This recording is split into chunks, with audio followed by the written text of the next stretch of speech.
All the lights are on, yeah? Who is your Lord? Allah. What is your deen? Islam. And who is your prophet? Jazakallah khairan, our beloved Sheikh Mufti Menk.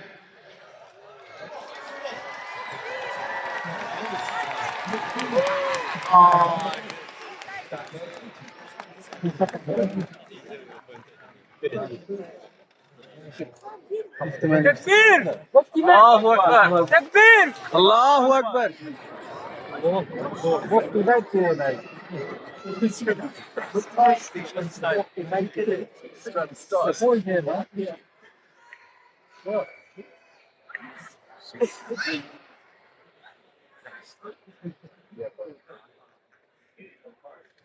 Assalamu alaikum wa rahmatullahi wa barakatuh. وعليكم السلام ورحمة الله وبركاته. Bismillah walhamdulillahi wassalatu wassalamu ala rasulillahi wa ala alihi wa sahbihi ajma'in. The camera torches that you turned on came to my eyes at a certain speed. Do you know the speed? Who knows the speed of light? 300,000 kilometers per second. Per second. As soon as you turned it on, I saw it, right?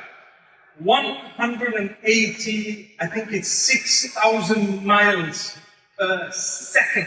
Not per minute, not per hour, not in the day. When I was driving today to Birmingham, we had the cruise control set at 74 miles an hour. Is that a safe speed? It's not safe. What is safe? 70. 70. Well, somebody told me it's okay if you go up to 74, 75. But I was reading my dua, وَجَعَلْنَا مِنْ بَيْنِ أَيْدِيهِمْ سَدًّا وَمِنْ خَلْفِهِمْ سَدًّا فَغْشَيْنَاهُمْ. Does it work? Allahu Akbar. I tell you something, when you do something wrong and you're reading the dua, it doesn't work. But when you do something right and you say a dua, not that particular verse is not for that particular thing. That's for something else altogether. But you ask Allah Almighty to protect you, and you ask Allah Almighty to grant you goodness on the journey, and you obey the traffic rules. I think the average speed was about 55, because we had a segment where they had average cameras set at 50, and then there were some variable cameras set at 60. So we kept on fluctuating. But the point is, it was fast. 70 miles an hour, 50 miles an hour. It is so fast. If you were knocked at that speed, there's no chance of survival. And here we have the speed of light at 300,000 kilometers per second. Split second, 300,000. Now I want to tell you why I started this way. Allah tells you He wants you to ponder. He wants you to think. You want to know the greatness of Allah. You will never know the greatness of Allah exactly as it is, but you will get close to understanding that Allah is the greatest. And we always say Allahu Akbar, which actually translates as Allah is greater. Greater than what? Everything you know, everything you shall know in the future. Allah is greater than everything. Allah is greater than whatever you and I are doing right now. Allah has absolute control of every aspect of your existence and mine. That is Allah. Allah is greater. So Allahu Akbar. Allah wants you to ponder over everything in order to realize and understand how insignificant you and I are and how grand Allah is. So that perhaps you may be reminded to turn to Him, to develop a good relationship with Him, to be able to at least pray, at least do the right thing, because you have no option but to return to whoever made you. And what Allah says is He wants you to have a good relation with the one who made you, and it is Him. You will go back to He who made you. When we are faced with a loss, we say, Inna lillahi wa inna ilayhi raji'un. Don't we say that? Yes. Let me give you some bad news. Yesterday I was in Leeds and I mentioned a friend of mine, his name is Zaki bin Nasruddin from Malaysia, 47 years old if I'm not mistaken, or maybe 46. and he's quite a health fanatic. He rides bicycles and he is quite healthy. Suddenly had a stroke and fell, went unconscious, and we made a dua for him yesterday in Leeds that Allah grant him cure. This morning I got up with a photograph of Sheikh Hussein Lee at the janazah of the brother, and they were burying him. And because of the time difference, and I only got the message later when I got up, when I saw that, what do you think I said first? What dua? Let's say it aloud. Inna lillahi wa inna ilaihi raji'un. Inna ilayhi raji'un. Indeed, we all belong to Allah. He made us. Before we were born, we were with Him. And when we die, we're going to go back to Him.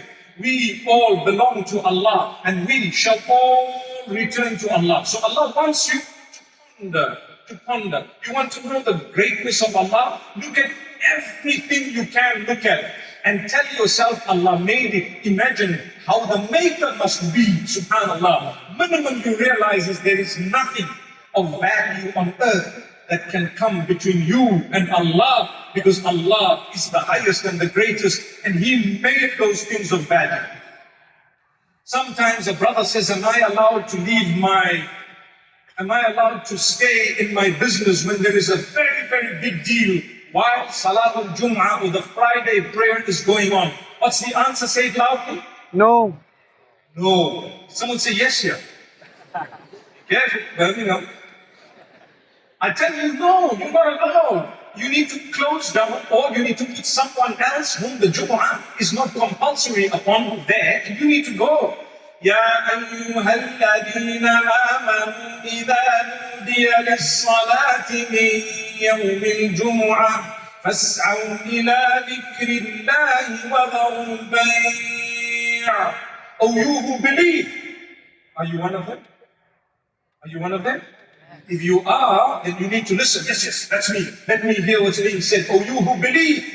And immediately it says, when the call is called for prayer on a Friday, then hasten towards the remembrance of Allah and leave your trade.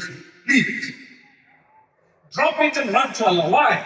The owner of the money that you're going to make is calling you towards something else. Drop it and go. When you come back, He will give you greater blessings. That is Allah. And this is why Allah says, فَإِذَا قُضِيَتِ الصَّلَاةُ فَانْتَشِرُوا فِي الْأَرْضِ وَابْتَغُوا مِنْ فَضْلِ اللَّهِ. When the prayer is over, then you disperse on the earth and you can search for the favor of Allah. You can do your business and you can do whatever you want. But go and listen to the message. You know why? Allah is greater. When the caller calls to prayer, he says, Allahu Akbar, Allahu Akbar. What does that mean? It means whatever you're doing right now, and whatever you want to do in the next 2 moments, and whatever you have, and everything around you, and whatever you are seeing, and whatever you know, Allah is greater, Allah is greater. Drop everything and rush towards He who is greater, because He tells you, Hayya ala salah. Come to prayer. And you might think, well, you know what? I need to just quickly do this. I need to quickly do that. I need to do this and that. No. Immediately after that, Allah tells you, you would like success. What is success? Today you see a guy driving a Lamborghini. He's got a beautiful house. His wife, subhanAllah, someone with, let me not talk about the women because they will complain. But subhanAllah, whatever is happening and you feel you have everything on earth, and the youngsters look at you and say, oh, when I grow up, I'd like to be like that guy. Why? Because he seems to have everything. If he doesn't have Allah in his equation, he actually has nothing. Because he has whatever is going to help him in his temporary life on earth, but he does not have a relation with the one whom he's going to go back to for eternity. The people who've died 200 years ago lived for far shorter a time and they've already passed on. I will tell you, when did this guy pass away? You say, well, 200 years ago he died. And how long did he live for? You will say 70 years. What was longer, his life or the time between our life and his death? The second, right? The latter, right? So that goes to show eternity you're going to go back to Allah. Don't allow the temporary world to disrupt your connection with the eternal, because Allah is the one who will grant that to you. And that's why immediately after that, you might think there's going to be, I'm going to lose something, why should I pray? Why should I dress modestly? Why should I do this? Why should I read the Quran? Why should I spend time with adhkar? I'm so busy doing this and busy doing that. Allah says Allah is greater than whatever you are busy with. Drop it and come and pray. And if you think that that will bring you success, which you were doing, immediately Allah tells us, caller to the prayer says, Hayya al-falah.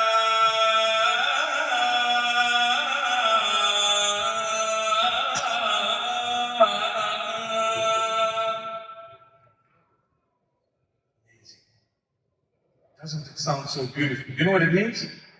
Come to success. Would you like success? Well, come this way.